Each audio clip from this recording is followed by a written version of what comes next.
July 5ನೇ ತಾರೀಕು ಒಂದು ಪ್ರಾಮಿಸ್ ಮಾಡಿದ್ದೆ, ಡಿಸೆಂಬರ್ 25ಕ್ಕೆ ಬಾಗಿಲು ತಟ್ತೀನಿ ಅಂತ ಜೋರಾಗಿ ತಟ್ತಾ ಇದೀವಿ ನಾವು.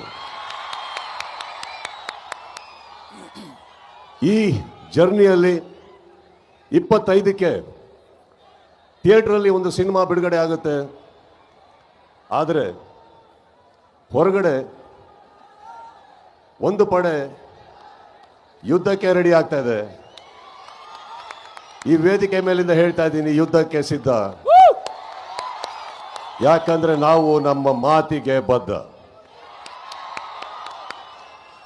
ಕೆಲವೊಮ್ಮೆ ನನಗನ್ಸುತ್ತೆ, ಸೈಲೆಂಟ್ ಆಗಿರೋದು ಒಳ್ಳೇದೋ ಕೆಟ್ಟದೋ ಗೊತ್ತಿಲ್ಲ, ಆದರೆ ನಿಮಗಳಿಗೋಸ್ಕರ, ನನ್ನ ಸ್ನೇಹಿತರು ನೀವೆಲ್ಲ ಚೆನ್ನಾಗಿರ್ಬೇಕು ಅನ್ನೋ ಒಂದೇ ಒಂದು ಕಾರಣಕ್ಕೋಸ್ಕರ, ನಾವೆಲ್ಲರೂ ಒಳ್ಳೆಯ ಹೆಸರಲ್ಲಿ ಇರಬೇಕು ಅನ್ನೋ ಒಂದೇ ಕಾರಣಕ್ಕೆ ನಾನು ಬಾಯಿ ಎಲ್ಲದನ್ನು ಮುಚ್ಕೊಂಡಿದ್ದೆ ಹೊರತು ಬಾಯಿ ಇಲ್ಲ ಅಂತಲ್ಲ. ಬಹಳಷ್ಟು ಕಲ್ಲಿನ ಹೋರಾಟ, ನನ್ನಿಂದ ನನ್ನ ಸಹನೆ